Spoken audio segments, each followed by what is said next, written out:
আসসালামু আলাইকুম ওয়া রাহমাতুল্লাহি ওয়া বারাকাতুহু। সৌদি আরবে যারা টোয়ো অ্যাপস ব্যবহার করেন, হঠাৎ করে আপনার মোবাইলে এই ধরনের একটা ইন্টারফেস চলে আসছে। যদিও আপনি অনলাইনে যেতে পারতেছেন, আপনার মোবাইলে কোনো ধরনের অর্ডার আসতেছে না। আজকের এই ভিডিওতে আমি আপনাদের দেখাবো কেন এই ধরনের সমস্যা হয়ে থাকে।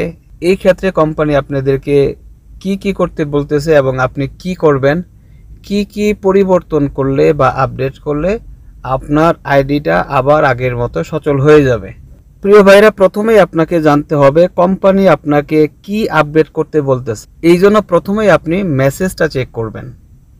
মেসেজটা কোথায় থাকে আপনাদেরকে আমি দেখিয়ে দিচ্ছি।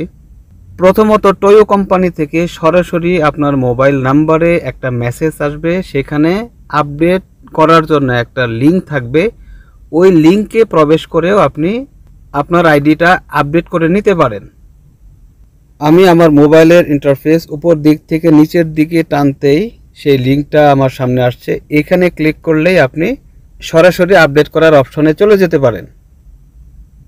আর কি অপশন আছে সেই লিঙ্কটা বের করার, সেগুলো আমি দেখিয়ে দিচ্ছি। কারণ হলো, আপনি কোনো কারণে যদি ডিসপ্লে থেকে এই লিঙ্কটা সরিয়ে দেন, তাহলে অন্য কোন জায়গা থেকে এই লিঙ্কটা বের করবেন সেই প্রসেসটাও আপনাদেরকে আমি বলে দেই।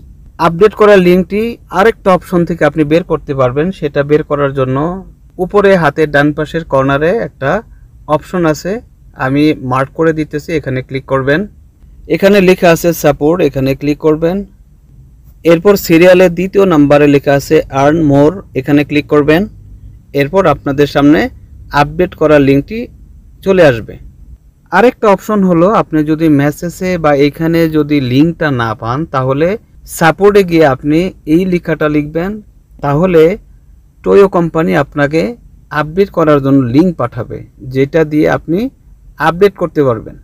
প্রিয় ভাইরা, এখন আমি আপনাদের দেখাবো কিভাবে আপনারা আপডেট করবেন। যেহেতু আপনাদের কাছে আপডেট করার লিঙ্কটি আছে, সেই লিঙ্কের উপরে ক্লিক করবেন।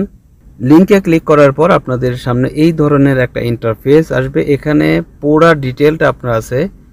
এখান থেকে আপনি যে কোনো তথ্য আপডেট করতে পারবেন। প্রয়োজনে আপনি একেবারে শুরুর দিক থেকে এক এক করে সবগুলো অপশন চেক করবেন। কোনো অপশনে আপনার কোনো আপডেট করার বাকি আছে কিনা এগুলো চেক করবেন এবং আপডেট করে দিবেন। আমার কাছে টোয়ো কোম্পানি থেকে যে মেসেজটা আসছে, এখানে বলা হইতেছে গাড়ির আপডেট করতে বা গাড়ির ইনফরমেশন আপডেট করতে। তারপর আমি ছোট্ট করে প্রথম দিক থেকে কিছু অপশন আপনাদেরকে শর্টে দেখিয়ে দিই, আপনারা জাস্ট একটু দেখে নেন। আপনাদের ক্ষেত্রে অন্য মেসেজও আসতে পারে। হতে পারে আপনার গাড়ির ইনফরমেশনগুলো ঠিক আছে, হয়তো বা আইডি কার্ডের ইনফরমেশনে ভুল আছে বা অন্য কোনো ইনফরমেশনে ভুল আছে। অর্থাৎ যেই অপশনে আপনার ভুল আছে, টোয়ো কোম্পানি ওই অপশনকে উল্লেখ করেই আপনার কাছে মেসেজ পাঠাবে। আমি এক এক করে আপডেট করে আপনাদেরকে দেখিয়ে দিব। প্রথমে আমি ক্লিক করতেছি আপডেট অ্যাকাউন্ট পিকচার। এখানে ক্লিক করার পর নিচে একটা ছবির অপশন আসছে এবং নিচে আরেকটা অপশন আছে, এই জায়গাতে ছবি নেই। আপনি এখানে আরেকটা ছবি দিয়ে দিবেন এবং নিচে একটা গড় আছে টিক চিহ্ন দেওয়ার, এখানে টিক চিহ্ন দিয়ে সেন্ড করে দিবেন। এরপর ব্যাগে চলে যাবেন। ব্যাগে গিয়ে লেখা দেখতে পাবেন update national ID, resident number, এরপর আছে driving licence number, update mobile number, city update. এগুলো সব কিছুই আমার ঠিক আছে। তারপর আপনাদেরকে জাস্ট একটু করে দেখিয়ে দিতেছি। টোয়ো কোম্পানি মেসেজের মাধ্যমে আমাকে আমার গাড়ির ইনফরমেশনগুলো আপডেট করতে বলতেছে। আমি এখন আমার গাড়ির ইনফরমেশনগুলো আপডেট করব। ক্লিক করতেছি আপডেট ভেহিক্যাল রেজিস্ট্রেশন। এখানে আপনার গাড়ির পুরো ইনফরমেশনগুলো দিতে হবে। প্রথমত উপরে লেখা আছে সিরিয়াল নাম্বার, এখানে আপনি আপনার গাড়ির সিরিয়াল নাম্বারটি দিবেন। এরপর নিচে লেখা আছে photo of the car registration form, এখানে আপনি আপনার গাড়ির লাইসেন্স কপিটা দিয়ে দিবেন। বাম পাশে লেখা আছে picture of the front of the car with the plate, এখানে আপনি আপনার গাড়ির সামনের দিক থেকে ছবি দিবেন নাম্বার প্লেট সহ। এর নিচে লেখা আছে image of the cars background with the plate, এখানে আপনি আপনার গাড়ির পিছন দিক থেকে নাম্বার প্লেট সহ ছবিটা দিবেন। এর পাশে লেখা আছে picture of the left side of the car, এখানে আপনি আপনার গাড়ির বাম পাশের ছবিটা দিবেন। এর নিচে লেখা আছে right side view of the car, এখানে আপনি আপনার গাড়ির ডান পাশের ছবিটা দিয়ে দিবেন।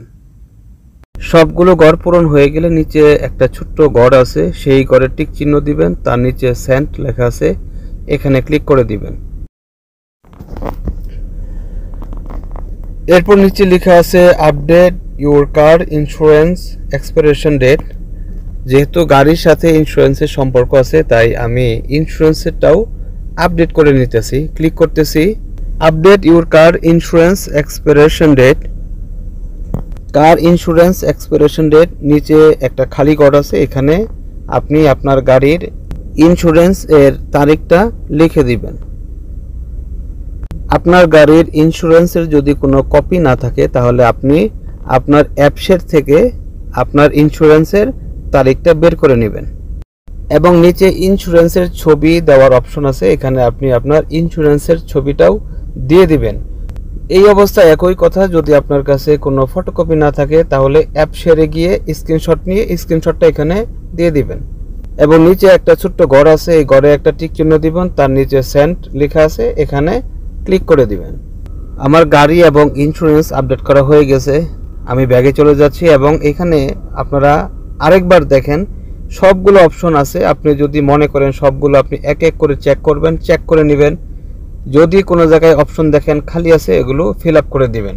প্রিয় ভাইরা, এইভাবে আপনারা যদি আপনাদের টুইও আইডি আপডেট করেন, আশা করি ইনশাল্লাহ আপনাদের আইডি আবার খুলে যাবে।